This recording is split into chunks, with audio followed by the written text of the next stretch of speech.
Hopefully, I fixed my robotiness. I know I roboted the fuck out of that last interview with you, and I think I fixed my Discord. So, Oh, yeah, don't worry about that, dude. I mean, I just assumed it was Phoenix Internet, right? So. no, it's broken Discord. Like Discord has this bug that it'll half update you, and I got that bug, and when it does, it then starts dropping packets like a motherfucker. So Right. that's what it was. It was packet loss, and then I had to reinstall it. Classic fucking Discord. Everyone's been telling Yeah. me for years that it's the game changer. It's the best fucking chat program. All of this nonsense, and what I found is, yeah, it's like harder to DDoS me through it, although still possible. Yeah. But that's about it. That's the benefit, right? So sorry, no camera. As I told you off stream, I am rewiring myself to start streaming again. Alchemist has been guilting me all year to start my stream up again. So Oh yeah. you know how that goes when you go, okay, I'll just do a little bit of rewiring. Well, yeah, I'm halfway through it, so the camera's sitting next to me. Yeah, well, yeah, don't worry about that. I would have had to fucking set up Zoom, and I would have had another boomer moment on fucking stream trying to figure out how to Yeah, press the button. easier for you, less graphics and shit. I might have to just get Alchemist to come and fucking live with me for a little bit and just be like my little fucking tech gremlin, like just pressing all the buttons and shit. Like, I'm sure he'll be down for it, man. Me and Alchemist will have a good time in Vegas, right? Yeah, he's a good guy. Yeah. There'll be some Jason.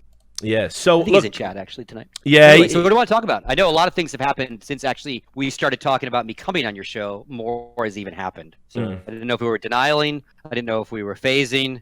And then what you want to talk about. Oh well, yeah. I haven't even begun to touch the fucking denial stuff, man. Dude, you got to get into denial, man. This is juicy because it's so hostile. Obviously, FaZe, huge team, Tfue, huge person. The denial, dude, is more up our alley of like just trash ownership, man, based on old trash ownership. So it's more up our wheel, if you will, of shady esports owners than this Tfue FaZe thing's a little different.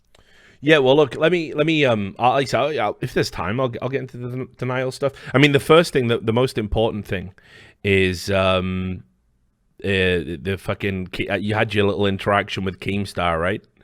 That was pretty funny. I thought it was good because, like, listen, I get along with Keem and like he actually makes fucking time for me. But every time I see him interact with anyone else from the world of esports, it's like fucking mega double face palm. Like he just doesn't understand. Like to him, Call of Duty is like he's like the Riot Games guys. You know, like, esports started in 2009 when League of Legends was invented. You know, he thinks it's all like Call of Duty and its phase and stuff, and he doesn't get about like. There wouldn't have been a phase or anything else if it wasn't for the OGs.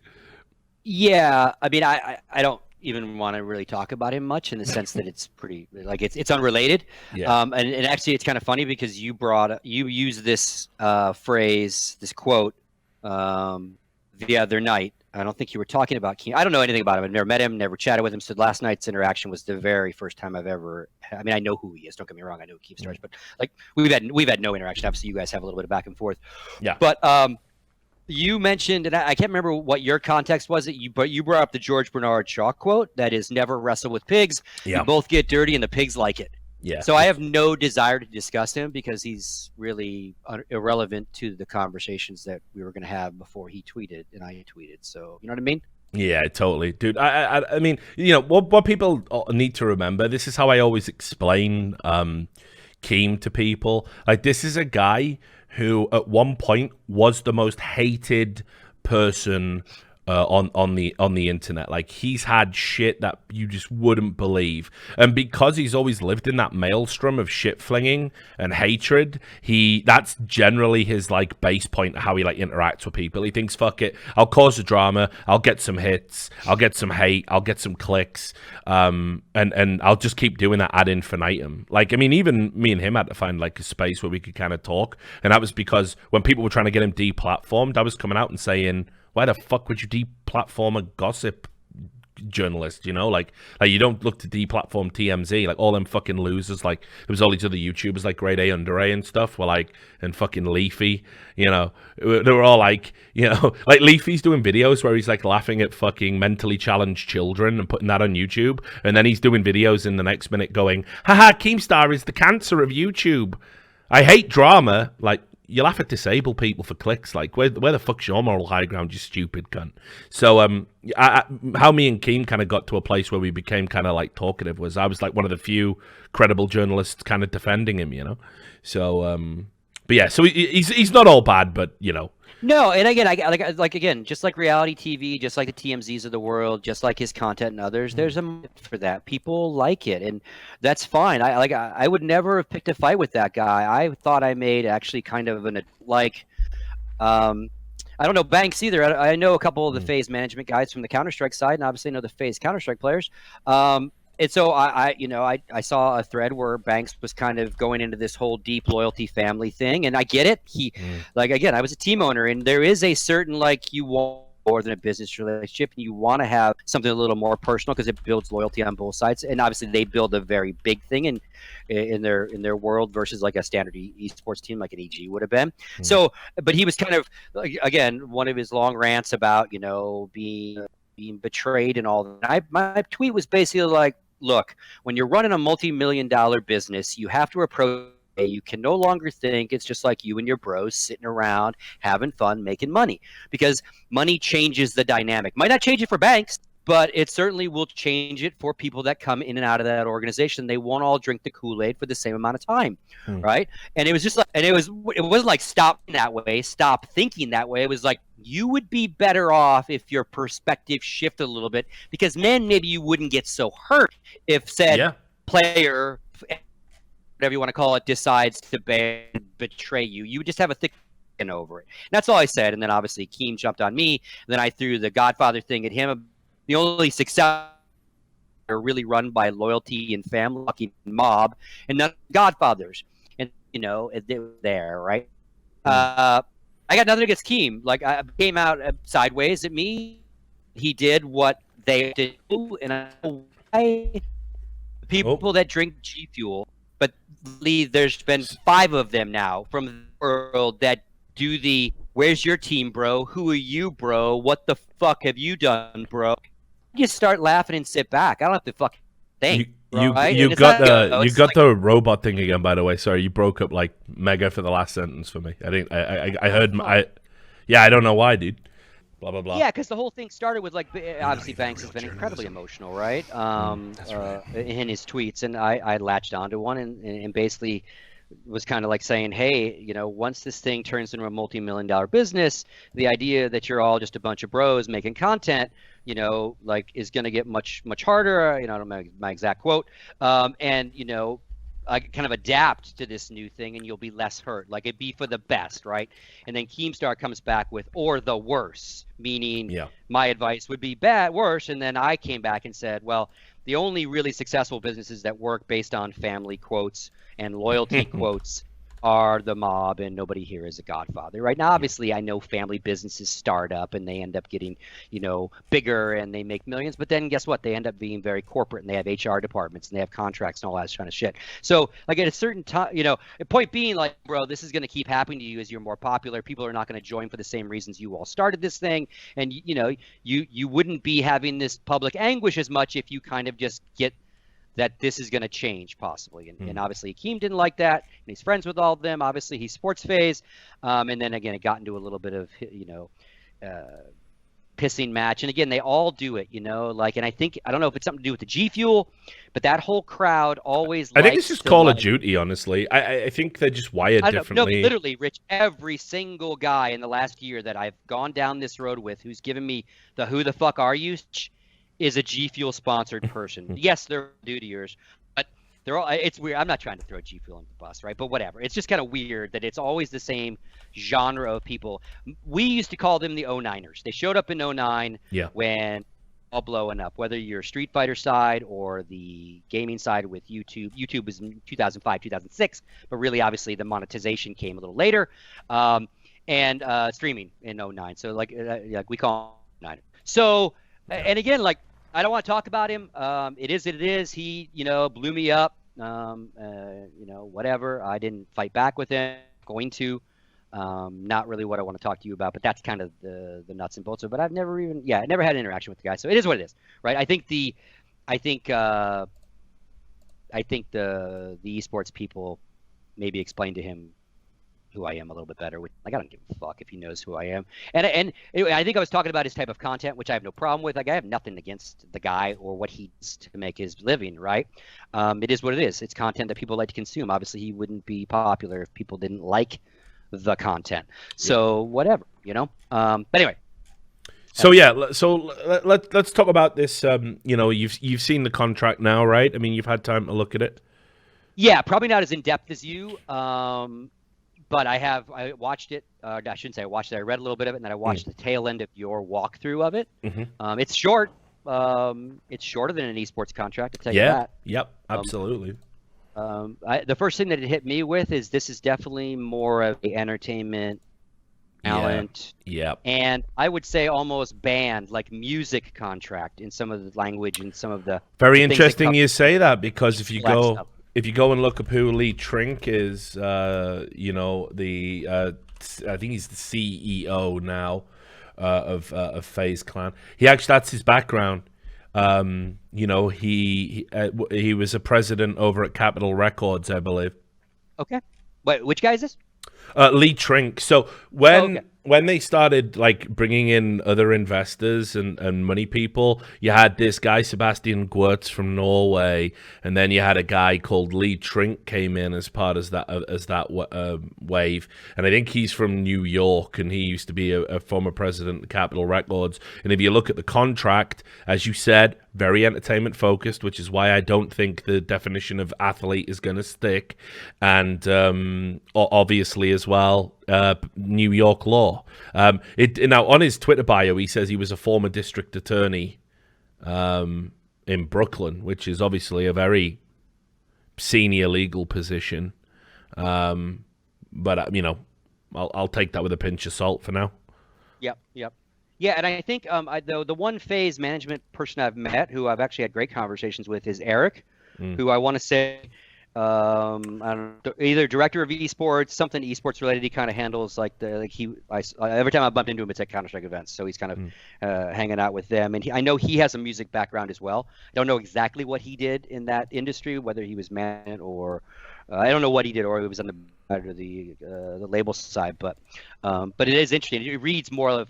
And again, they are more of an entertainment kind of company than a pure esports organ, I guess, in some regards. So maybe their contract being kind of a hybrid does make sense. But it's short, like it's the 15 pages, 13 pages, usually 24, 30 pages. I was gonna say that it's about half of a about half. So I mean, what do you think in terms of the overall kind of fairness? Because I mean, that's a big talking point. I don't think it has any bearing on the legal case, but the reason I wanted to get you on to kind of talk about it is, you know, as somebody that's in the CSPPA, you'll have seen, I imagine, probably some worse contracts, probably contracts that are a whole lot better.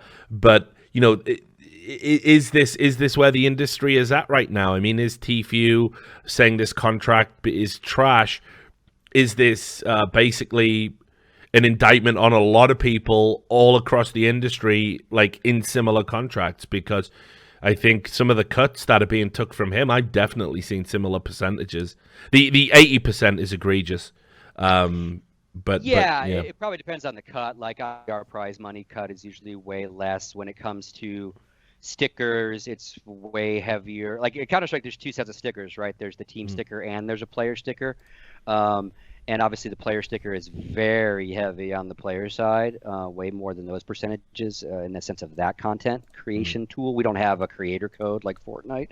And also esports, like again, this is kind of where it leads more like it's a musical act talent contract where it has appearance fees spelled out. It has all these different possibilities spelled out. Generally, esports aren't, and again, obviously, wide world of esports contracts, Counter-Strike globally, different countries, different states. So they are vast and different. But generally, it's kind of like, you know, we're going to pay you a bunch of money. We get all the control of these kind of rights stuff and we'll go sell it. But like it tends to break down less if you bring us a deal, it's this. If we bring you a deal, it's that. It's because it's kind of like they're bringing the deals, right? And so it's still more spelled out and less gray in esports because there's less categories to talk about, I guess, in some regards. And again, not a lawyer, so certainly not here to give any sort of legal advice or summation on this stuff. We've got plenty of esports lawyers on all sides of the equation chiming in now that they've seen this stuff. But it's some of it's very similar, and some of it you do like it. Ryan Morrison uses the term industry standard a lot, right? Or, it's industry standard. And I hate that phrase. Yeah, and he's acquiescing to the fact that it's fucked up, but it is the standard because and and again, that's kind of part of the conversation now is like, okay, now someone's walked one of these bad boys into a court of law. Again, slightly different than our pure Liquid or Cloud9 or NIP Fnatic contracts, but it's gonna maybe, if it doesn't hold, it's gonna come some sort of judgments on all sorts of weird things, and I think. Again, I'm on record saying that I think our contracts are one-sided. I'm not going to deny that. I know, like, Bryce makes very good points in his tweets today about why they're one-sided, and the dynamic needed to be set up that way for revenues and protections and all that. But I do think we need to continue to strive towards getting our esports contracts more like sports contracts, where there is a sense of ownership of a team owner in the use of your NIL, which is, again, you've talked about a lot, the name, the image, and the likeness rights. But again, we have to curve a little bit of that out for the player, right? So they can have an ACO some of their stuff and figure out what conflicts with the team owner's needs and what doesn't, and where they can actually enhance. And out of that, a player has to then say, okay, well, I'm going to take a cut because the team is technically giving me that they used to have all of. So I'll take a few less a month, but I get maybe a few categories in sponsorship opened up to me. The team isn't going to sell, and then I can make that money on the side, or I can do these other things, or at least have the opportunity. Not every player is going to go get an agent and be something. Not every player wants to be that, but right now, very few players even have wiggle room in their contract to try, right? But you can't. Yeah. But you can't. What you can't do to a guy like Jack at Cloud9 is, Jack, you need to pay these guys the exact same amount of money and give us all this shit. There has to be a compromise here, right? And the best contracts negotiations, any lawyer will tell you, are the ones where everybody walks away pissed off because nobody wins, right? If everyone walks away smiling, someone's fucking guy and they don't know it, right? So you both want to be like, God, we didn't get everything we wanted, right? And right now, it's kind of a pay us a lot of money and we'll take care of all kind of stuff. And again, I think for the players, I think for owners' sake, I need to lower their labor budget. I want them to pay the players less. I don't want the player to make less a month, but maybe from one revenue stream it should be less, right? Like, so let's figure that out. Let's sit down and figure out what we can carve away for players, right? Again, this one is kind of a hybrid, right? Like I said, it's esporty, but it isn't. And got some shit in there that esports has in there too, like in the sense of like, even after you quit or leave, we still kind of own you for a little while. That does show up in esports, and that is egregious. And again, where we've also talked about for years is the pure idea that they can even be independent contractors. If I'm core to your business, exactly. Am I an independent contractor or an employee? Because if I'm an employee in California, that opens up a whole different can of worms, right? Protections for both sides, all those kind of things, right? Well, one of the big things for being an independent contractor is, like, first of all, in terms of your legal protections, you're not an employee, like, so that you don't get a lot of the protections you will be afforded if you are called an employee. That's principally one of the reasons for doing it. One of the things that used to boil my piss when Riot Games first started fucking harping on about how they're going to get everyone P1 visas and they're going to be recognized as fucking athletes. It's like, yeah, but you still call them contractors. And here's the other thing. In America, if you're a contractor, you get taxed at an unfucking believably high rate. An unbelievably high rate. To put it in context, like, when I was filing our 1040s here, right? Like, I got a rebate. Like, I got a fucking rebate.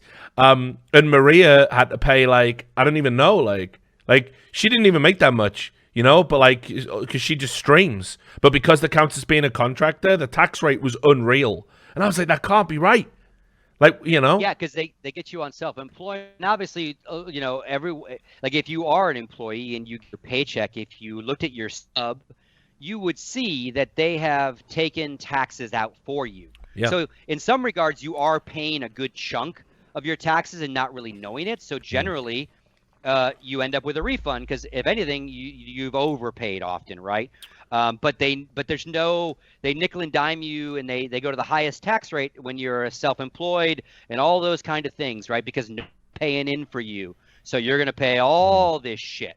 Social Security, all kind of crap gets thrown into your world, right? And it ends up being definitely a higher tax rate than if someone paid you. But So the other key component, I mean, that's more like an aside. But the reality is, right? How can I be an independent contractor and have you make demands of me that says I need to be here at this time? I need to do these things or I get fined. You can terminate my contract if I don't meet a code of conduct. If I quit, I can't work for another company. No. This is an employer-employee relationship we're talking about here, not two independent contractors just greasing each other's palms to get a job done. Yeah, and again, like all this stuff has evolved from like we didn't know how to do it, and it made sense that you were an independent contractor.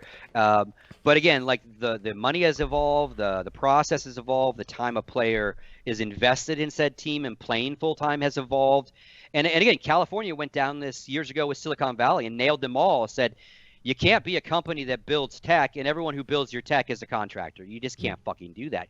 Like obviously they go after tax revenues and stuff, right? They want their fucking money, and they want it every 2 weeks, not every 3 months or 6 months or a year if you decide to pay your taxes. So they nailed all of them. Like if it's court, and so it's very structured in California that if we determine that this position is core to what you do, it's an employee, it's not a contractor. And then, like I said, like you said, it opens up all those other things. And again, generally, an independent contractor is a guy that you hire for a term thing. Yeah, like 6 months, you know? Paint a mural, put a roof on my thing. And so I can't hire the roofer and then say, you know what, you can't roof anyone else in my neighborhood for 6 months, man, because that's like, so again, if this stuff gets to this labor board and they start looking at all that, not the drinking, and although you and Devin brought up some, if you guys haven't watched that piece, Devin's pieces on breaking down the legality of some of this stuff, because like the shit you guys are talking about, like chefs and food prep and all of those shit,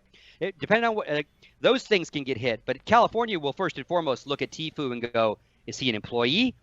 They'll look at what FaZe does, they'll look at Tfue, and they'll determine right away, is he an independent contractor or is he should he be classified as an employee? And that alone will open up a can of worms if they determine that he's not an independent contractor, let alone everything else that as an independent contractor there still might have been in breach or in violation. Right, he's done him a huge favor by saying I mean, again, I don't know if you can unring the bell, but he's, Tfue was saying, yeah, we'll get rid of all of that stuff about, you put me in harm's way by making me do skateboard videos and I actually got injured and you didn't offer proper care afterwards, that, I was drinking underage in your premises and I felt pressure to do it. I engaged in illegal gambling for the purposes of content to make you guys money. Like all of that going away. And not having the California Labor Commission at it is a huge win for FaZe, in my opinion. In fact, I would have been willing, if I was them, to basically say, like, look, listen, because you've withdrawn that, we're more than happy to let you out of the contract early and just go our separate ways. Because if the California Labor Commission starts turning over those stones, who the fuck knows where that ends?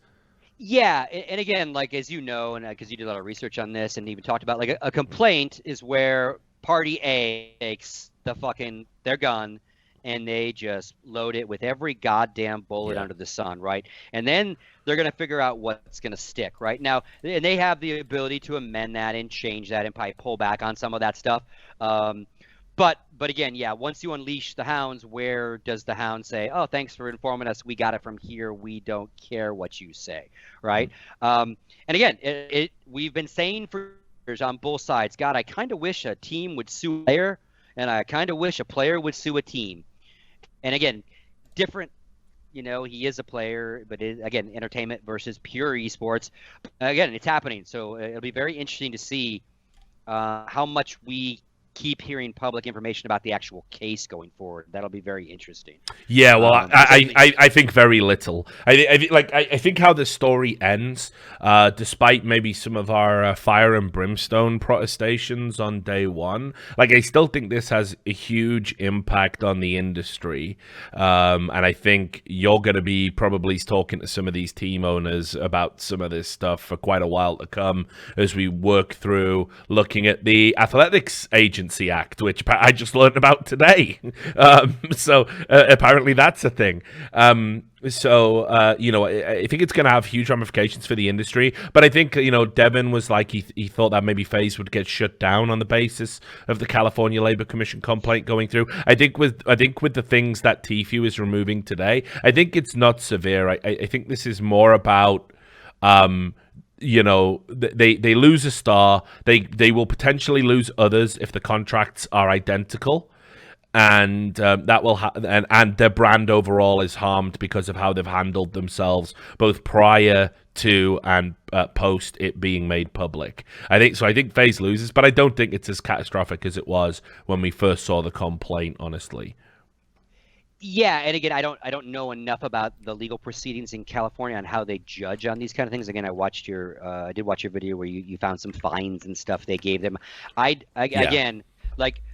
There's probably nothing civil there that would literally put them out of business for sure. And again, I don't know if there's anything criminal now. Again, if they do go down the road of contributing to delinquency of minors, and in the video footage of that, you know, does that just mean they get slapped with a fine and it's still misdemeanor criminal stuff? Like again, I don't see FaZe like. Yeah, I don't see FaZe going down. I don't see, like I said, like you just said, yeah, it might have some voiding of contracts, and they have to rewrite their contracts to be compliant and sign people. And in the meantime, they might lose some people. And again, it might send shockwaves to the rest of the world, esports and content creator side, to check your contracts and to you know, see if you're actually crossing the T's and dotting the I's properly, or you might be your players might be able to walk just as easily. Right, and Tfue did it excuse, so to speak. Yeah, so look, I'll get your reaction as well, because I forgot to read Bryce's tweets on the matter when I was doing sort of the roundup on all of the news that like dropped today, and I think, you know, it's very interesting. Look, one of the issues, like I do love Bryce dearly, and I know. People probably don't believe that because, you know, I go back and forth on Bryce. What you have to understand is I think of Bryce as two entities. There was the entity I first met where he was really enthusiastic at the prospect of getting into esports, was really interested in helping players, was very pro-player rights, did so much pro bono work and work behind the scenes to help players with bad contracts, giving advice, was going out there being a mouthpiece. I think he's a great dude. He definitely paid his dues. But then one day he sort of woke up and it was like all of a sudden he was the team owner's lawyer and he represented a lot of these teams. Now he's moved into, you know, being an agent. He also has an esports law. You know, for a time, I think he left that job now. He's also got an esports law firm. I was a little bit heartbroken when I saw him repping team owners, honestly, because I thought he was going to be like, I don't know, like in some sort of mad, like deranged, semi-socialist fantasy. I thought he was like always going to be the man of the people. But obviously, you don't become a lawyer to do fucking pro bono work all the time and drive around in a shitty car. Now, I'm not saying he went full Better Call Saul, right? I'm not saying he did that, but he certainly, I think, made a determination somewhere along the line, like repping the team owners is going to be better for me fiscally, and I don't think he makes any bones about that. So I do on occasion, I'll have a little sly barb about how he broke my heart and stuff, but in general, I really, really love the guy, and I think he's still overall like a massive net positive that he's involved in esports. So just to clarify on that. But anyway, so what he said was, because he just got back from holiday, I haven't even had time to talk to him yet. He said, "No, he's still on holiday. I think he." Oh, is he still on holiday? From Italy, yeah, he's working. It's great. Like ruined his vacation. Well, yeah, kind of ruined it. Yeah, well, there was no. I mean, put it this way as well. I don't know how much of the rivalry between him and Ryan Morrison is genuine, but I will tell you this: if you give me a choice between who I want speaking about legal stuff in the esports space, Ryan or Bryce, it's a fucking no-brainer. Like Bryce 100% of the time. I think Ryan's way too fucking hyperbolic and self-aggrandizing, and I think Bryce actually really is a good balance because, you know, look, we all know it. There's no getting as pro player as you and me are. You know, there has to be something there for the team owners as well, or what the fuck are we doing, right? You know. So anyway, he said, I have so many thoughts on the Tfue FaZe situation, tweet storm incoming. One, there are some non-standard and bad things in Tfue's contract, which I think we all know. Two, people misunderstand how esports businesses work. The economics look worse in a vacuum than they are with proper context. Before I dive into the context or the macro dynamics for the industry, I want to note that my goal here is to enhance the quality of the debate on this topic. Reasonable minds can differ about some of the substance, but you need to understand the bigger picture to do so. As a starting point, I think it's important to interpret the leaked contract in the context of what it was at the time of signing. Separately, we need to interpret Tfue's situation now based on the offers currently before him. There are real issues with how the initial economics were set up. A 42-month deal at $2,000 a month, adjustable up or down by FaZe, with no right to seek sponsorships and org-sided favorable revenue splits is simply not a fair deal. Banks has even admitted that. So, I mean, I'll bring you in at that point. I mean, that's why it's almost like a moot point. Because we're just talking about whether the contract should be voided or not. But it was a really... You know, Banks was talking in that video about how he loved this kid and he wanted the kid to blow up and he wanted to change his life. And that's what he does FaZe for and that's what he loves about FaZe. Then why on earth would you give this kid such a shit, predatory, favorable to you, almost exclusively contract, right?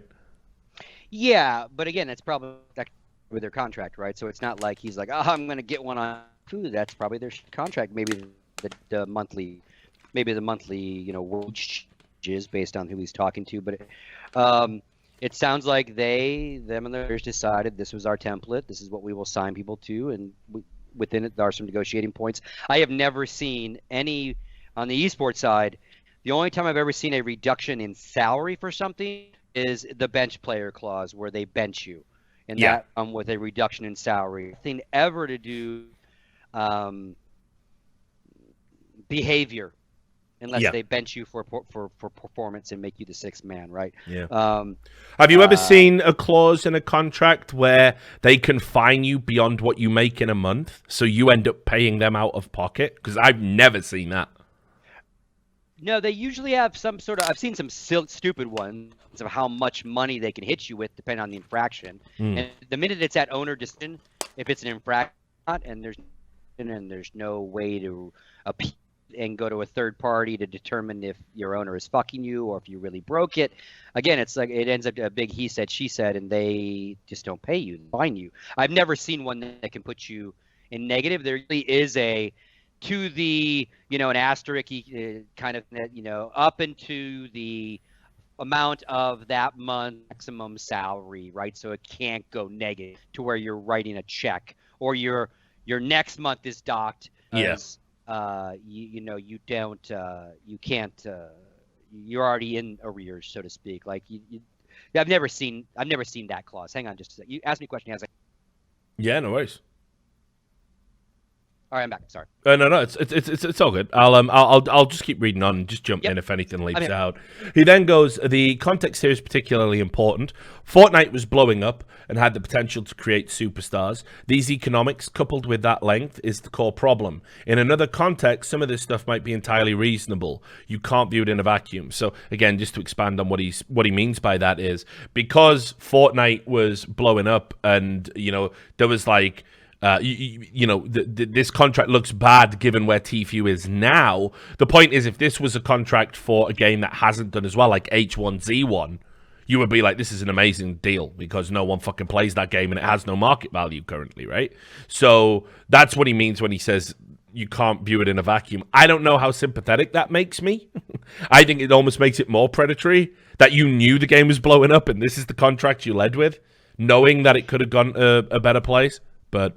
Yeah, and again, I don't know in 2008 when he signed it exactly. I know a lot of people are saying Tfue was nobody yet, and blah blah blah. And somebody show me an example of him having like 5,000 people watching a stream though. And I do understand the chronology of how he blew up because Banks leveraged his relationship with Keemstar. Another reason to be a little bit skeptical of some of their media output, by the way, guys. To put Tfue in the Keemstar tournament that he ran for Fortnite. But I mean, ultimately, it's this kid would have blown up anyway. It just would have took a little bit longer. Yeah, right. And again, we often see that in esports all the time, right? Especially when they're signing multi-year deals. Because again, I sign a deal and a year and a half later or a year later into that deal, I win a major. Well, I'm way more fucking money in my mind, aren't I? But I'm stuck with what I was 11 months ago. Now, again,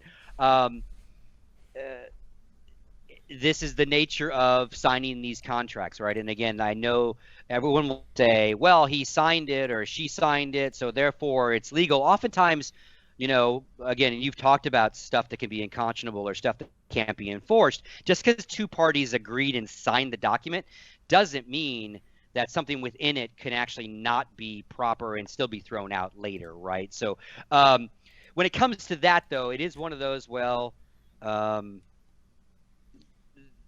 Valve put it really good. Valve at their very first major had a player meeting with the players, right? Wanted to talk to them about the stickers they were going to do and all that kind of stuff, right? And kind of get a vibe. And the Valve won't get between teams and the players. They won't really get much between teams, players, and tournament organizers, as we know on the Counter-Strike side. One piece of advice that Valve gave them that sticks with me to this day, and it was like Ito or it might have been Matt. I don't know which guy gave it. And they were like, look, we're not lawyers. We're not here to give you legal advice. The one piece of advice we will give you, and you should always take with you in life, not even in Counter-Strike, is sign the shortest contract you possibly can. Yep. And just really, said it. For this exact reason, because your value can change and you might hate the team. Lots of things can change. The shorter you're locked in, the sooner you can get out, right? So again, if Tfue signs a 1-year deal, then he can suck that $2,000 up for 12 months, and then he's got all the leverage in the world after he blows up, right? Yeah, and it makes sense to do it in sports. They can match and they can keep him. So shit. Normal contract, then he goes, all right, I did my sharecropper stuff. I got, you know, tit for tat. Now look what we did. And now he can say, now it's 10 grand a month or I don't sign, right? And then there's no legality. There's no blowing up. He doesn't have to, like, he forced this into the public to get out of his contract, right? He wouldn't have to do that. Now, again, the fucked up thing about this whole thing is owners want the longest contract possible because, again, if we're under the assumption that they're fairly one-sided in the sense that the protections and the grasp of the product is very much on the owner's side, the claws go in, the hooks go in, I can't quit, I can't get out, I can't go, don't want to do this anymore for you. They can do that to me tomorrow, right? But a player thinks, so an owner is possible, right? Because I got you for 3 years. If you're in shit, I'm going to bench, then I'm going to sell, right? Or I'm going to make you a streamer for a little while, then I might release you, right? Player looks at, okay, I'm going to get $15,000 a month, 3-year deal, X amount a year, 3 years. This is a great fucking deal. Name me the player that actually lived through a contract without a renegotiation process within it. Doesn't really happen very often. And they can't get out. They can't. There are exceptions. There are some esports contracts, and more every day, where there is every 6 months can renegotiate. But there's no law to say that the owner has to accept the renegotiation. I'd like to renegotiate, Richard. Okay, let's sit on down. I think worth $5,000. Ha, you're not. Negotiations over, right? So the shorter the contract, the easier you can get out for whatever reason you don't like it, right? And it's not guaranteed. In sports, it's got that we have not all. There are guaranteed contracts. If you cut me, if you waive me, you're paying me my whole goddamn salary. I'm going to sit on my couch and play video games. That would be different in esports because of it, you immediately go to a bench clause, which lowers your rate drastically, and you still have to support them, right? Now, if I signed a 3-year contract with ABC and both sides were stuck for 3 years and, you know, you're going to pay me no matter what, and I'm going to live with you no matter what, then we'd be in a different world. We're not really there. Exactly. That's what I mean. It makes sense in sports. Like, 5-year contract, right? Let's say you're a player, you go and you join a fucking team, and you've signed a 5-year deal, and the money's right, and it's because, like, the fucking manager likes you, and they think you're going to do great things, and you get there, and you're fucking trash, and, you know, no one gets along with you, and you don't fit into the culture at the team, and after a year, it's been a disaster, and the team's underperformed and everything else, right? Yep. So what happens there is it makes no sense for them to keep you. But if they drop you from the team, you still make your fucking paper. And there has been so many people, I mean, especially in soccer, right? There have been so many pieces of shit that turn up to a fucking club and they're like, oh, it's all different this time. And then they get mysteriously fucking injured and they never play, but they're making fucking £80,000 a fucking week. And so who gives a fuck? Now, if eSports worked like that, brilliant. But it fucking doesn't. And then on top of that, when I signed up for an NBA team, an NFL team, a soccer team, I know the game don't fucking die tomorrow. I know it's still going to be there for the remainder of my contract. Like, people are still going to be playing basketball. People are still going to be playing football. People might not be playing fucking Fortnite. People might not be playing Apex Legends. People might not be playing Counter-Strike. So why people have tried to just universally apply sporting contract principles to esports it's mind-blowing to me. It's mind-blowing to me. Yeah, and in some regards it's selective, right? Like the image, likeness rights, etc. When it comes to pro sport, obviously nothing like ours. There is very much a separation of church and state with what LeBron can do without asking anybody, and what he should do with his team, especially if the team logo, if he's wearing the jerseys and all those kind of things. Is it a team activation, or is it LeBron James selling fucking gloves, right? Yeah. And again, we're these contracts have been a mishmash of these things jammed in, and sometimes they clash head to goddamn head, right? And again, the idea that you just can't get out, a player can't quit. And again, I understand why that would be kind of just at its base level a nightmare for a team, because obviously there already are lots of roster moves, and all of a sudden, if a team owner doesn't have any protection over his roster and anyone can quit willy-nilly, but there's got to be I think Bryce makes a cool point with all his stuff, is that regardless of this particular case, this now starts a whole new level of conversation about all of it, right? Like, we in Counter-Strike would love a much standardized contract. Again, you have to worry and nod to trees in different states, but let's standardize how buyouts work for everybody. Let's standardize, now that we got the Valve working with us in the sense of when majors will be, can we figure out maybe contract start and end dates? Maybe it's a 2-year deal, maybe it's a 1-year deal, but maybe they all end in when it makes sense for them to end, so a team can get new roster in time for the major run, right? Rich, my contract ends next month. You just signed one. We're teammates. I'm out, bro. Yeah. I'm not re-signing. You're like, what? Like, that doesn't, And again, when you get to sports, we see it all the time. X player signed a 10-year deal, 5 years guaranteed. To your point, if anything happens in those 5 years, he's getting paper, right?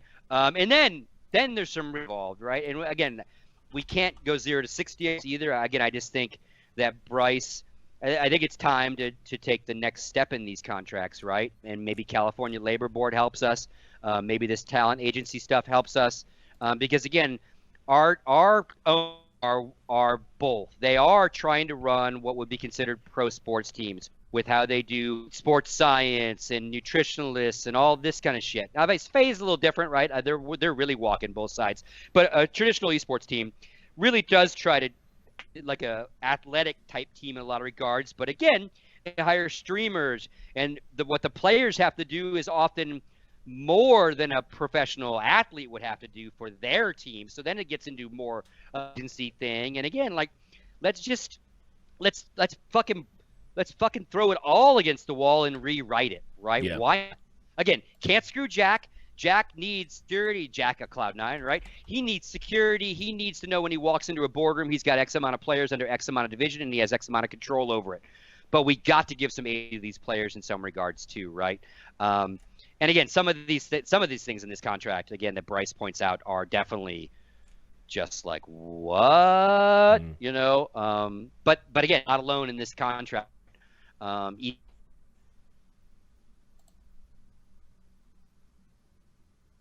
Uh-oh. Oh, yeah, sorry. You cut out right at the last word. That's why I didn't let you finish the sentence. Yep. That's good. Right, so I'll get back to the bit that that Bryce is talking about here, which I think is interesting. He goes, there are also some legal issues, most notably a post-term restriction that prevents Tfue from playing video games publicly for a period of 6 months after termination for material breach. This is, for lack of better description, insane and unenforceable in many jurisdictions. Now, when a lawyer who's trying to use tempered language describes a clause as insane, it probably should hammer it home how crazy a clause that is, and like I say, I see it all the time in esports contracts that if you leave a team, we can sort of dictate when you join another one. It has to be with our blessing, or you have to meet a buyout, whatever the stipulation is. And I honestly think in California especially, those type of clauses would be strongly thought of as anti-competitive, and depending on which way the legal winds blow over the next 2 years, I think clauses like that will become a thing of the past. And I talked about this before. In soccer, we had Jean-Marc Bosman, a footballer, who basically made it so at the end of your contract, you could join any other club that was willing to pay you a salary completely free of charge. It was up to you. The team you played for no longer owned you. But how it used to work prior to that European ruling was when your contract ran out, they still dictated where you were sold. It just had to be for a reasonable / nominal value. So you were still beholden to the club even though your contract had expired. And it took a legal ruling to change that. And we desperately need that in esports, I think, because these clauses are so over the top. And this is the exact, like, baseball is a prime example. This exact thing is contract jail, if you will, as they call it. We're not going to trade you, play you. We're going to sit you. We're going to reduce your salary. Enjoy us fucking your career. This was one of the first things all players pissed off. Again, years ago, 180, 90 years ago, to where they formed their association. So to see this stuff creep in when the legitimate player associations of the world have pushed these exact things away is really disheartening. And there's even worse. I've seen some where contracts ending, and all's good there. Current team has the right to match wherever you might go and keep you. Yeah. So literally never let you. I don't want to play for you anymore. You're a racist. I hate your politics. I can't drink Monster. I'm a Red Bull guy. Nope. Acted this clause. We're keeping you. Oh, they said 10 month. We're paying 10 grand a month. You're staying now. Sign here. It's a really contract jail, right? Yeah. And again, like, how can I not get out of it? And again, like, you walked through really nicely, like, the 5 ways that FaZe can fuck Tfue and the 1 way Tfue can fuck FaZe, right? In the sense of breaches and getting out, and it's all right. If player does this, if player does this, if player does this, if player does this, if player does this, and then just down there in the bottom, and if don't pay, if we where it goes different is if we breach, you have to tell us in writing. We have 30 days to fix it, and then it never can happen. Yeah. Right? It's like, fuck you. Like, come on. No, I'm doing it right. It is a stacked. Yeah, it is a stacked game for sure. He then adds to this a little bit. He goes, with that said, FaZe did try to renegotiate the deal several times. Banks said he offered $1 million a year to make him re-sign.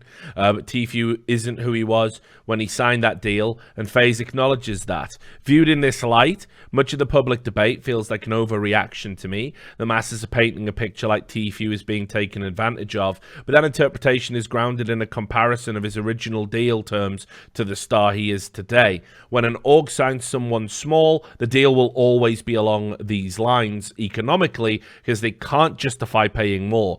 Every signing at this level is a risk. Orgs lose money on most newcomers, hoping to eventually strike gold and help build a star. And that is true. And like me and you, and you ran Evil Geniuses, so I'm sure you actually know the process.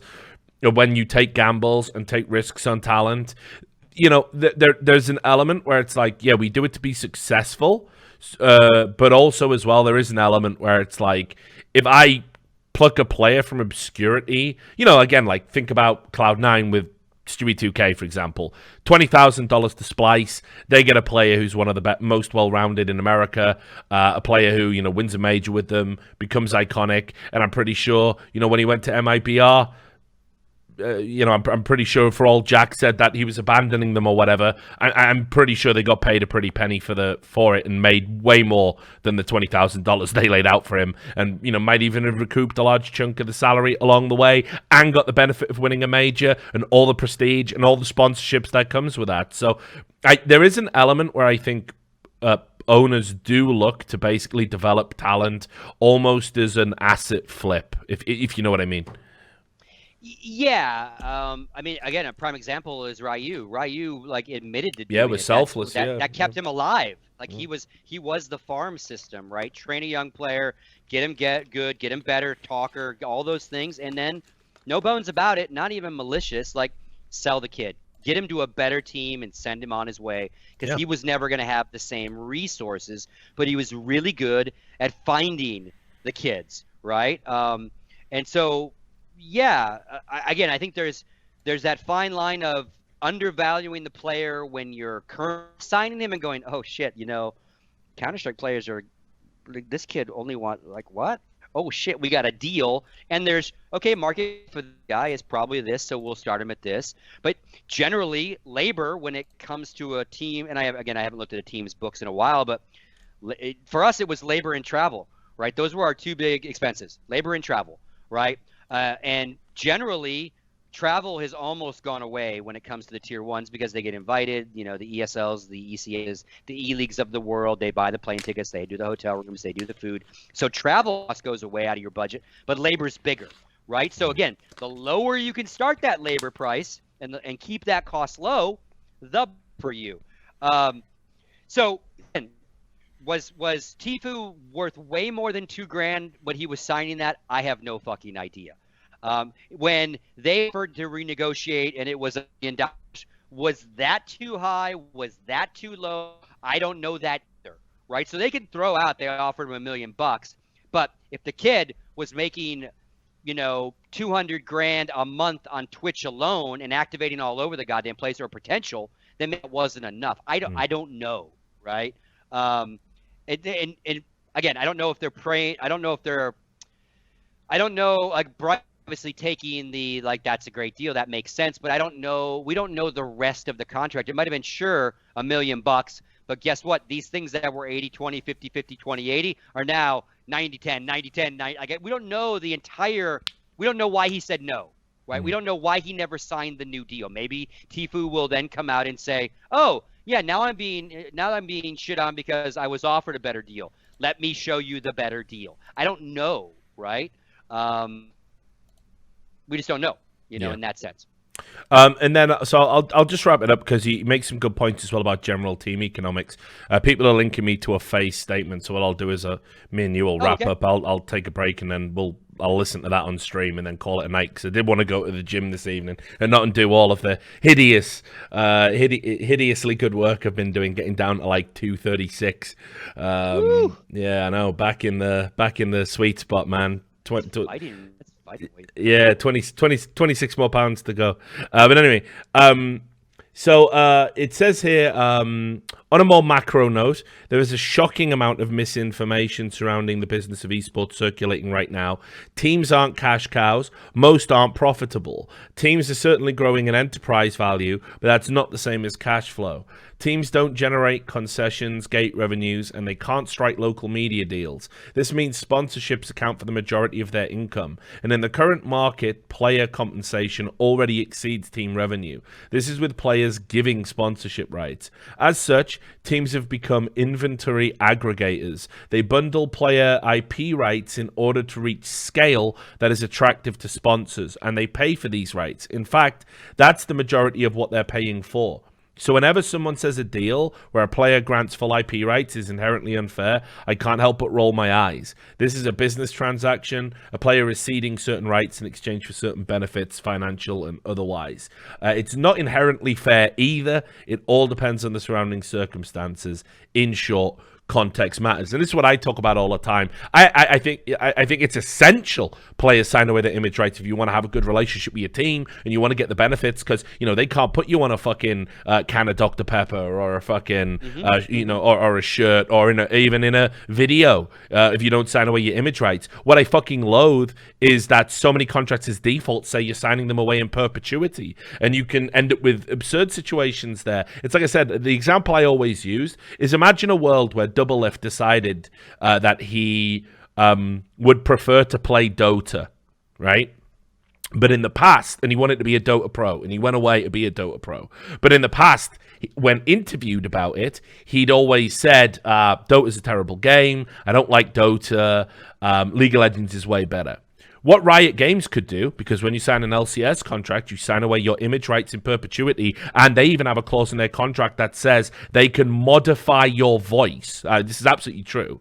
They can alter and modify your voice for marketing purposes, right? So what they could do is they could take they could take Doublelift saying, I don't like Dota, I think League of Legends is better, and even as he was trying to carve out a career as a Dota pro, they could market their game using him, this player who no longer played in their league, no longer even played their game. And that's the thing I have an issue with image rights, because if you sign away your image rights in perpetuity, motherfuckers can literally use it for anything that they want for marketing purposes forever. You could 5 years from now, you could turn up, promoting some shit.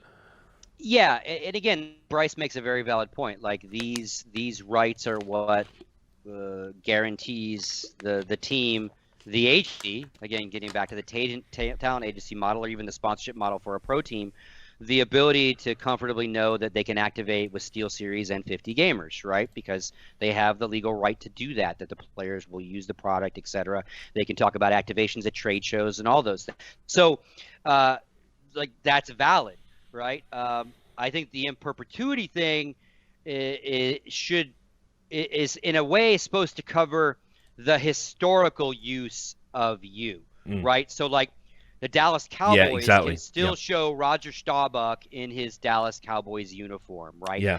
But it has to be used in a historical context. And this is where, I agree with Bryce, but what I would say to Bryce, and what I've said to Bryce oftentimes, is yes and no. Where we need to change this is 100% no ifs, ands, or buts. The team gets it all. We need to carve out, ungrade this, and carve out who gets what when, who can use what when, who can't use what when, right? And again, figure out how a piece of that, whether it's certain categories, and some teams do this. They'll say, we own these categories. You can maybe go try to opt these and come talk to us if you find this, that, or the other. Again, they're starting to open wiggle room.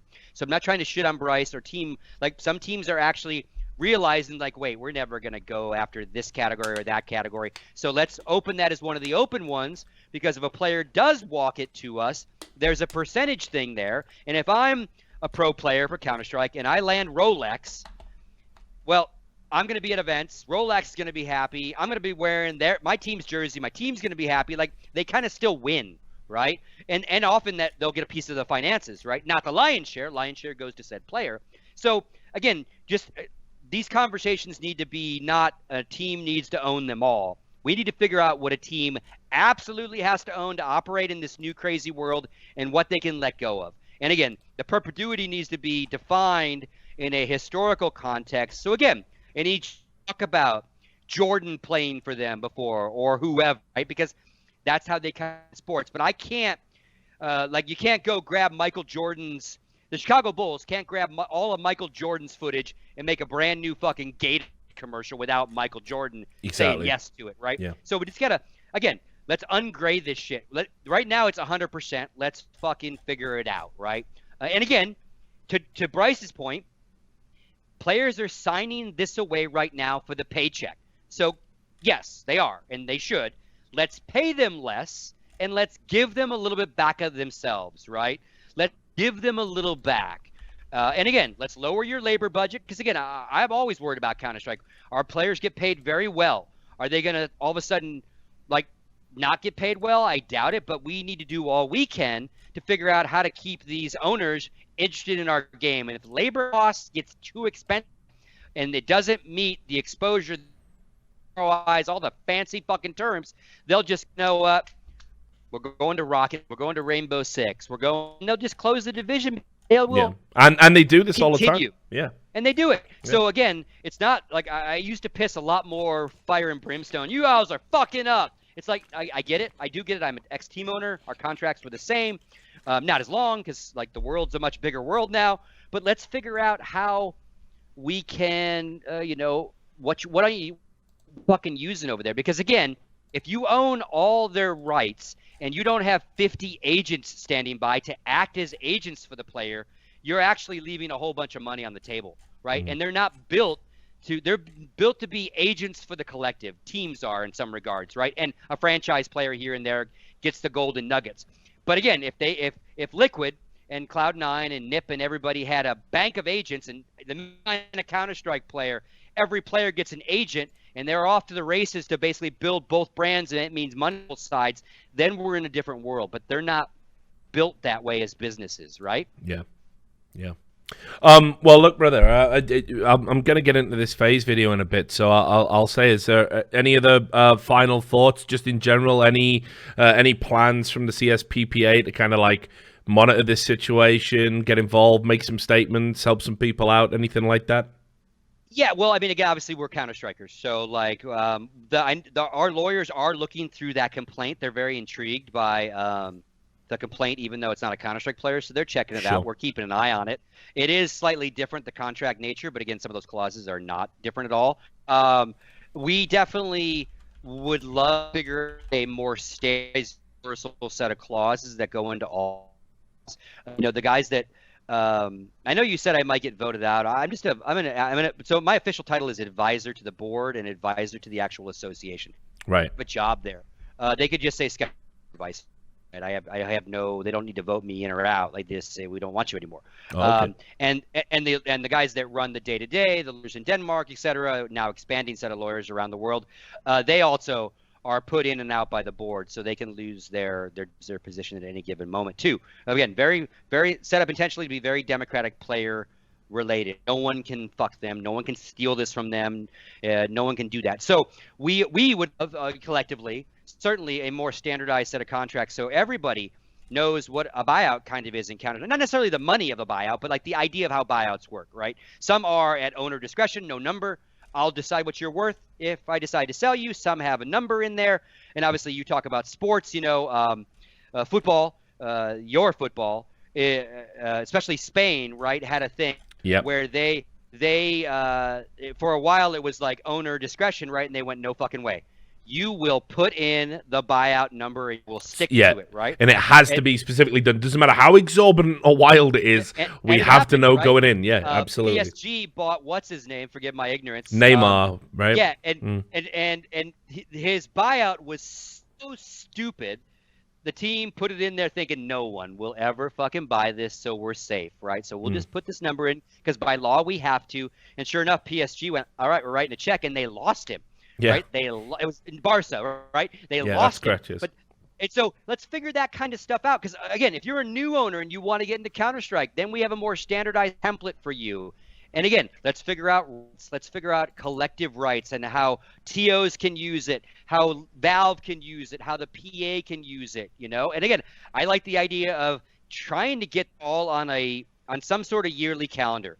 So if we get Valve on a calendar and we know, end of the year is perfect, then let's do that. Let's make it so everyone knows you might be there next year your contract expires, but every new team owner, every current one knows if they're shopping that November, December is the time talking to people because every contracts are coming up. If that year is up for them instead of because they all get in trouble and sometimes these rosters change not because a player wants to change in the sense of someone's bad, someone needs to get cut, but like literally 3 guys' contracts end in November. 1 guy's contract ends in April the next year, and last guy's contract ends in summer. That guy's summer contract, he doesn't like the deal, so he quits because he can. And now that fucks the roster. So let's even though we have an open ecosystem, we get our world like professional sports where it's kind of season based, right? You sign X amount of years, and that really is X amount of seasons, and everyone knows what that means, right? It's a little more challenging in the open ecosystem because, again, we don't have one league to rule them all and one set of owners and those kind of things. So we definitely are working. We're working on basically our perfect contract, and then we're going to see how close we can get to it. It's basically the lawyers that run the PA come from sports lawyers, right? They are player advocates in the sports world. Yeah. Mads Oland, who is the CEO as appointed by the players, is actually on the FIFA Pro board. FIFA Pro is the player association for FIFA players, right? So at the highest level of professional football sits our CEO on the players' side of the table, not the FIFA corporate side of the table. So I will not lie, they look at these contracts and they are horrified, right? Industry standard to us is mind-blowing to these gentlemen, right? And it's a whole lot of, but let me explain, it had to get this way, this is how this whole thing started. But they are literally beside, it's the world they have to work in, they understand it. We can't go swinging with big old bats, but they have never, ever in their lives of professional sports seen such a one-sided contract. These are things from 100 years ago in sports, right? Or 50 years ago in sports, right? To mention the cases you brought up in football, right, that were game-changing for stuff. To mention Spain and buyout clauses. Like, those sports have all tied this shit up, right? And that's where they're coming from and going, what the fuck are we – what is this, right? But, again, they're getting it. They understand, like, it's a slow grind, and it's going to take lots of contract cycles. And, again, you can't take from the owners. It has to be here's what we want. Yeah, here's why we want it. Here's really quo. What's in it for you. Quid pro quo, right? You have to make it – because, again, at the end of the day, we want to secure the playing career of a Counter-Strike player forever or for as long as we goddamn can. And, like, pissing all over owners and just fucking shitty, like, we have to compromise, right? Both sides have to walk away a little pissed off, right? But right now, these guys are beside themselves going, never seen this. Holy shit. And you ask any of the lawyers that roll in. I'm sure when Bryce first rolled in, when guys like Ryan Morrison, as well as the new guy Ryan Fairchild doing some good player stuff, they come from maybe not sports law, but they are all like, whoa, never seen a clause like this in any contract in my life. And again, I just think what this case will do is it puts the idea of player contract, even though we know Tfue is a hybrid, it puts it in the spotlight, right? And it opens this discussion, which is awesome, right? And if we get any sort of legal precedent or settlement out of this where we can actually legally nod to shit, that will be, even better in some regards. Awesome. Well, look, man, always a pleasure to get your insight and talk to you and catch up. I still keep thinking, what with this being so close in terms of how short a flight it is, I've got to come to Phoenix at some point. Bro. I haven't been down there yet, Yeah, you definitely need to come check it out. Very similar to Vegas without the casinos, right? It's a desert town laid out in a grid, very new in that sense. So you'll see the same strip malls, very, very similar probably to your neighborhoods. It's just the casino stuff. And we have some, but obviously we don't have. And are you gonna come to that Inven Global eSports panel thing on June 4th or whatever it is? The one at the USC, I think, or something. One of the schools in Cali. I didn't get invited. I'm not on a panel. I probably will not attend. No. I don't do that much. I don't do this much traveling these days. I don't know if they'll pay. I wonder if they will, because they did say I could bring a guest, and I still haven't even asked them like who's booking flights and all of this, right? Because I didn't want to be like a diva. Like, I'm happy to pay and go and talk to some fucking college kids, and no doubt there'll be some Overwatch fans in the audience who are going to like threaten to kill me or something. But that's fine. I can I can deal with Overwatch fans. That's not a big deal. But yeah, obviously Duncan's going to be out there. He's like going to come and stay here before we go out, and Monty's going to be out there. So. Might be a thought if you get some spare time. I'll let you know closer to the date. Yeah. Obviously, it's like two. For sure. It's like 2 weeks away. And again, like Phoenix is cool. So I'd love to have you come check it out for sure. And then I would urge you. I know obviously you're knee deep in this story, but you need Kevin Hitt. The denial stuff. Is doing great stuff with denial, and if other people are hitting on them, but like this. Like you would like the shit these guys are pulling, bro. Whether it's I like their Counter-Strike players have contacted the PA, so we're now investigating some stuff on the Counter-Strike side officially and trying to help them. They're owed money. Things are not good for them. So we're trying to figure out their contracts and if there's any sort of legality for them, etc. But very nice guys. They're kind of tier 2, kind of playing in the Latin American market. It's not like they've got like public swag to go create a storm, but we're gonna see what we can do. But these guys are Shady and big PUBG stories are coming. Obviously, the Call of Duty stories are out. Like these guys took over for the Shady owner, and they're actually more shady, right? And don't fucking eSports, dude. Like, how do you not pay all these different people, and then your videos are you driving around in Lambos and like taunting your wealth and how terrible like, optics, right? You can't do both those things, man. Like you can't the rich daddy-o and then pauper your goddamn players. So like I am all over denial. Obviously, I'm tweeting it every day. Like I want them. I'm like, now that we know more about you, release everybody. Like that's my thing. Is like release the players. Yeah, we've had released the contract. Now it's fucking release the players. Release the players. And then it's release the hounds. Yeah. And if they want to re-sign with you, now that we know more and more about you, and the guy in charge that brokered all these deals has technically stepped down from day-to-day operations. By the way, still doing day-to-day operations. It's just this is a juicy one. It's unfortunate that it landed on the middle of a bigger juicy one because obviously FaZe and Tfue are a whole different scale of juice. But like these guys, these guys need to end. They need to go away, right? They really. I'll make it my next project. I'm working on 2 things currently. Obviously, covering this story, and then child protection issues on Twitch, because which is that's gonna be a game changer. Because is it the 11? I'm 13. Oh, my Dumbo. No. Oh no. Okay. Not that. That's. I wish that was it. But I actually found like there's people grooming child streamers on Twitch and like. God. Yeah, like just like literally like kids streaming and people coming in and making sexually suggestive remarks in the chat on like burner accounts, and I'm at a point now where dozens of examples. It's insane. It's a regular occurrence, and Twitch haven't got any protections in place. And I'm banging on the door of their fucking trust and safety team. Yeah, and I've told Marcus and told everyone. I'm like, come on, this can't fucking be going on. It's fucking outrageous. It's disgusting. And they haven't got back to me yet. But it's like, so okay, try to do it quietly. Guess we do it loud. What else can I do? Because that I'm never signing off on that. I don't give a fuck. Ban me off the platform. I'll sleep well at night. Because like, is it a gray area with the so-called titty streamers or whatever? Like that's so less egregious, and if you're gonna turn a blind eye on if she's wearing a halter top or a bikini, that whatever on that. But this is people typing sexualized stuff in chat and making sexualized requests of kids who aren't even old enough to be streaming on Twitch in the first place because you don't have a fucking age verification process to sign up.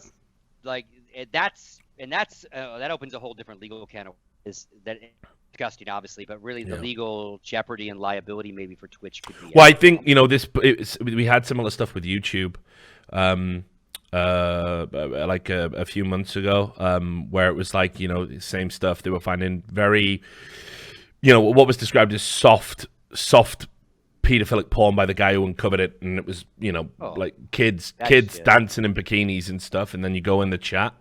And once you found one video using this special search code, you ended up finding every video it recommended was the same type. And what you would find is these like sick fucks would make recommendations like, oh, wear something more revealing next time, like wear this, wear that, and it, just hundreds and thousands of comments like this. And YouTube, their action was you couldn't make any comments on children's videos now. Which I don't know if that really fixes the problem, but it's something, I guess. At least the children can't be exposed directly to the comment. How that would work on Twitch, I don't know. But let's start with having an actual age verification process that works, right? I mean, that would be good. Yeah, not a checkbox that I'm this age. Yeah, that just that makes me fucking ill. Right? Oh, dude, I wouldn't even the stuff I saw. I wouldn't even share it with you.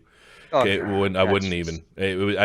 People who watched the stream, the day and the night I spent working on that story, I just came onto the stream and got fucking trashed. I was just like, I just had to bleach, just bleach my fucking brain because I can't believe it's going on like in plain sight. So. Yeah, and again, like Tuga and I had a falling out for like 2 years because of his one joke to me. Because like that's the one thing. Call me an old man, say I'm too old to game, but like and we know each other, and he made a joke like, "Oh, old man Scoots, pedophile over there." Yeah, and that was outrageous. That shit. I was like, dude, that's the one thing you can't even fucking joke about. Like that makes me sick to my stomach. That I know you're joking, James, but like there's gonna be people in your world that maybe go, fuck, is he? And like there's no gray area of having fun with that, bro. And like we had a lot when I finally bumped into him at a Counter-Strike event. Like we had a long talk about it. I go, bro, man, like that. Like I don't have many lines on like me being an old guy in esports, right? I've heard it forever, but that one, like if we would have been in the same building, I would have been trying to beat the fuck out of you. Obviously, he's much taller than me. Like he would have crushed me. Or Hellspawn would have grabbed me because obviously that's when they were all doing the shows together. Happened to me over on HLTV where a guy made a thread on HLTV forums saying in 4 hours I will produce evidence that Richard Lewis is a pedophile. And I was traveling from an event and like I messaged the HLTV admins and I'm like, why haven't you deleted this thread? And they just ignored me and they waited. And the justification for waiting and leaving it up all day, right, was, well, what if he had evidence? Oh, God. So I thought, cool, I guess, reasonable behavior. James obviously doesn't think and didn't think about it, but like he didn't grasp it, and obviously maybe even like again, James is James, right? And he just threw it off there as a fun little pedo bear kind of comment. And obviously, like. Ooh, I lost my eyes. Like, in this industry, it's even more outrageous, man, because like, we work with we work with a lot of young people. It's why I've never, on the internet, I've never done anything even vaguely sexual from a technological perspective, because like even if something that was between two adults leaked, like a dick pic or whatever, like I gotta work with like young adults, and I don't want that shit out there. So it's like, it's why and it makes things very weird. So I've always like that part of my life is completely compartmentalized off from this. And I know everyone in the chat's like, so that's why you became an incel for your job, right? But I mean, I'm obviously, love your work. I love all the investigative shit you do, and like God bless you for like this is getting down in the fucking dirt to get a story, and like it's been rough. Been rough, buddy. God. I mean, like, but thank God, like you expose it, man. Well, this coming hot off the heels off that Rick Fox stuff, like a fucking a racist, anti-Semitic shareholder at a team. Yeah, that was nice. Yeah, like just a guy like saying some of the most outrageous shit to like one of the nicest guys I think I've met in my journeys, through esports. It's like it's been one of those years where it's like it's tough for guys like you and me, I think, to be constantly out. Like I always say, I'm sick of all these negative stories about esports, and then I realize I break 90% of them. Because because I know we ain't there yet, man. There's still so many fucking rocks to overturn and so many things to fix. Well, and then like now money is. I'm rabbit ear quoting here, right? Interesting article today. Did you read that long ass article about valuation? Well, yeah. I was talking to Cecilia while she was working on it. Actually, I pointed her in the right direction for her, because one of my pieces is linked in there, going back to the CGS, because I don't think Cecilia really knew about it back then. But I've said it before. I've said it on this stream. She's made some mistakes, like the average Kotaku journalist. I think you have to be.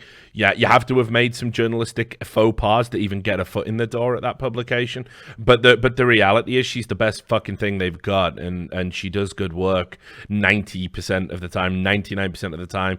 She's been sloppy in some areas, like I think she attributed a quote to XQC, a homophobic or racist quote to XQC, and he never said it. And then she got a little bit pissy when she had to correct it. And it's like, you should be mortified that you're having to correct it. You shouldn't be like snippy and going, "Oh, I got it wrong. He wasn't the homophobic one. He was the racist one." Like, you shouldn't be doing it like that, you know. But in general, in general, I think her work's very, very good, and she's very fair and balanced, and she's called out some heavy hitters. That's the thing I admire. She's called out Activision Blizzard. She's called out Twitch, you know, for she called out the Church of Newzoo. It was great. Well, that Newzoo report. Yeah, exactly, nice, right. So I mean, I say to everybody on my stream, like, everybody should give her, like, the more respect than you would give the average games journalist, the average Kotaku journalist. She does good work in the vast majority of. And it seems like the more she does it, obviously she's learning, like, the inside of it. Yeah, exactly. She's in it now. She's embedding something a lot more. When she first showed up, she was on the outside writing how fucked up we all were, and now she's learning how fucked up we all are. Yeah. So all right, brother. Yeah, no worries, man. Be well. You, brother. And I'll catch up with you when I catch up with you. I'm sure it'll be soon. Yep, sounds good, brother. No worries. Thanks for your time, man. Thanks Peace. For having me, man. Yep, much love. So there you have it. The man, the myth, SirScoots, and his robot approximation of himself at times. Obviously, a guy who is running the Counter-Strike Players Association, which I believe this FaZe incident, this FaZe contract issue will definitely bleed into. You know, it sounds like, according to the CS players, that they didn't sign similar contracts to this. But then again, makes me wonder if they actually did. I'd be very interested. Might be something to talk to them about. But always good to get his insight. You know, a great guy. Don't worry, Scott. It was roboting on and off. It's fine. It is what it is. I blame Phoenix. That's what I blame.